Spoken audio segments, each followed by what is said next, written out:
Estamos con Alfonso Pratgay. ¿Qué tal, Alfonso? Buenas noches, Roberto. ¿Y con qué tipo de cambio somos competitivos?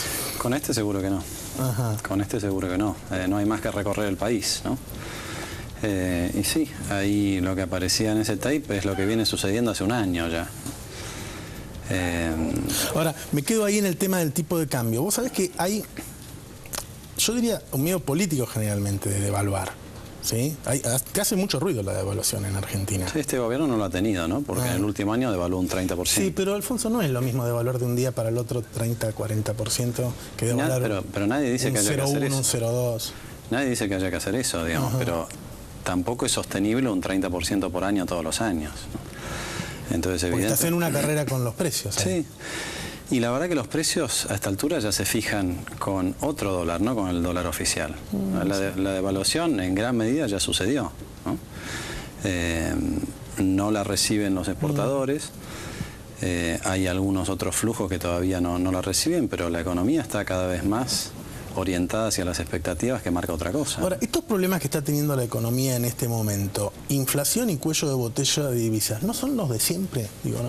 Hace 5 o 6 décadas que tenemos inflación alta en Argentina, salvo en periodos donde hubo desindustrialización, como los 90, cosas por el estilo, y cuello de botella cada 5 o 6 años, el stop and go famoso, ¿no?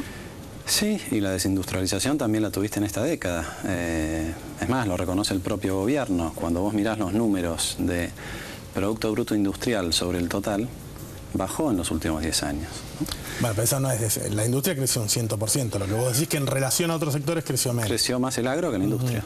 Creció más la construcción que la industria. Creció más el sistema financiero que la industria. El sistema financiero duplicó su participación en el PBI.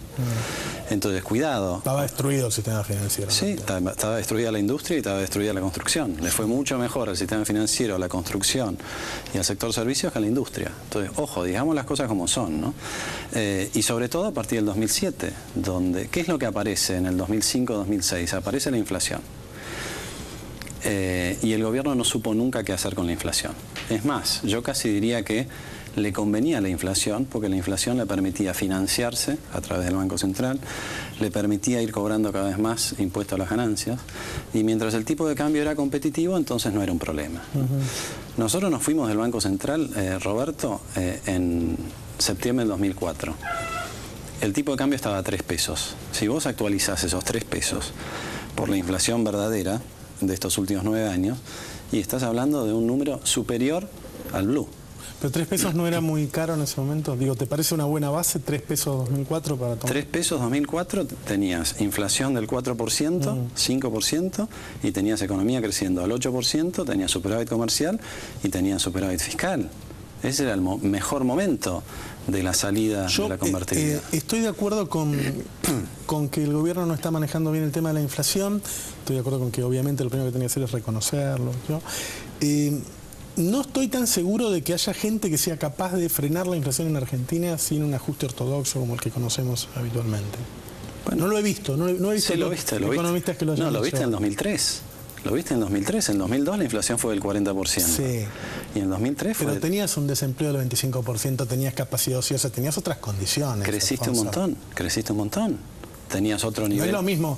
A ver, sobre inflación y empleo se está hablando hoy en la Reserva Federal en Estados Unidos. Es un tema que sabemos que tiene relación.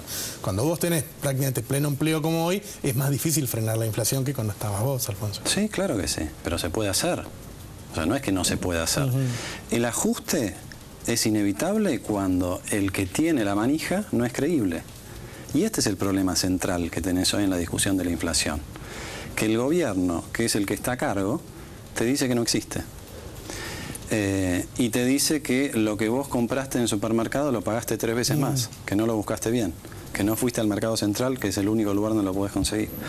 Entonces, un gobierno que niega la inflación y que hace 6 años te viene mintiendo sistemáticamente con los números, porque no es una mentirita que pasa desapercibida, Roberto. Esto todos sabemos, o sea, nadie cree en el INDEC.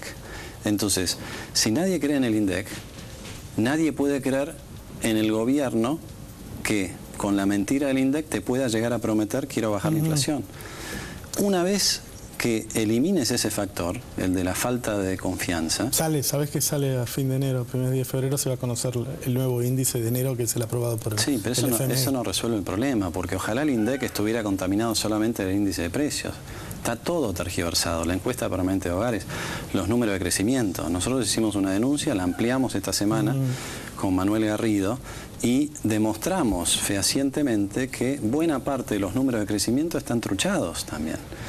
Realmente, Roberto... ¿Los de qué año, Alfonso? Desde el crecimiento empieza un poco más tarde, empieza 2008-2009. Y hay investigadores que estaban en su momento en el INDEC, que son muy respetados, que han hecho el cálculo que se ha sobreestimado un 12% el crecimiento. ¿Qué sentido tiene eso, no? Y bueno, el sentido de autocongratularse porque está todo mejor. Con el costo de que en este caso en particular... Pero la gente te va a votar más porque creces el 9 en vez del 7,5. Es parte del aparato de comunicación, Roberto. Es parte del aparato de comunicación. A la gente... A mí me lo han dicho eso, a mí me cuesta creerlo. Y como no puedo comprobar, obviamente... No, nosotros lo comprobamos. Vos vas a las estadísticas de producción de autos, por ejemplo. Tenemos historia de 40 años. Mirás el número de producción industrial automotriz del INDEC y el número de unidades de la Asociación de Fabricantes de Autos, y durante esos 40 años da exactamente lo mismo. A partir del 2008 empieza a haber una diferencia. ¿Qué quiere decir? Que el INDEC dice que los fabricantes de autos producen más autos que los que ellos mismos reconocen. Lo mismo pasa con las toneladas de acero, lo mismo pasa con las toneladas de cemento, ¿no? Y lo mismo pasa con otros sectores de la economía. Bueno, lo que pasa en el sistema financiero también es así, ¿no?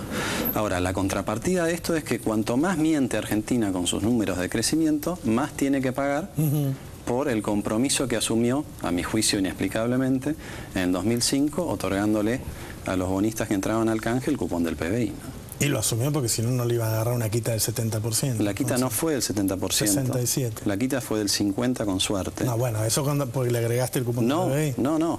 Vos hacés los números, no sé si nos va a dar el tiempo, pero de los bonos que se entregaron en el canje y lo que se ofreció a cambio, que fueron nuevos bonos y efectivo, y la quita fue del 52-53%. Esa quita la devuelven entera con el cupón del PBI, que en ese momento los acreedores no le asignaron ningún valor. Cuando empezó a cotizar el cupón del PBI no valía nada. Entonces, ofreciste un regalo inmenso que va a costar 30.000 millones de dólares a cambio de nada.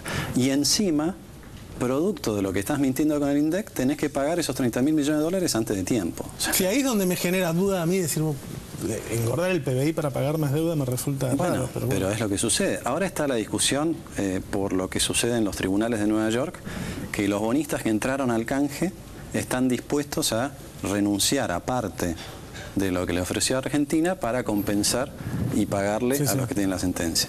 Pensá por un segundo, si fuese cierto que la quita fue la más grande de la historia, que sodomizamos a los acreedores externos, ¿vos creés que ahora tendría margen para encima decir... Bueno, pero lo hacen para que Argentina no caiga en un default, Alfonso. Los hacen, bueno, pero si los hubieran matado no tendrían con qué ofrecer. Entonces, me parece que algún día estos números se van a mirar con detenimiento. Creo que la cuestión del cupón del PBI fue muy mal planteada, pero volviendo a tu tema anterior, mucho más importante que el cupón del PBI es un país que no tiene estadísticas. Realmente no podés creer cuando te dicen que en La Rioja la indigencia es prácticamente cero. Bueno, ahí hay un tema de inflación, obviamente si vos medís más la inflación, tiene que ver con la pobreza, tiene que ver pero con ¿cuál es el objetivo final en una sociedad democrática de alguien que accede al poder? Que haya progreso y que no haya pobreza. Si el gobierno tiene un termómetro que le dice no hay pobreza, bueno, entonces no tiene nada que resolver. Y la verdad es que cuando vas a los números, justamente por lo que vos decís de la inflación, que la canasta básica cuesta más del doble de lo que dice el INDEC, hay 10 millones de personas que no tienen lo suficiente para comprar la canasta básica. Y esto es, creo yo, es el gran fracaso de este modelo, ¿no? Alfonso, te agradezco mucho. Gracias a vos, Roberto. Nos vamos con Diego Boció.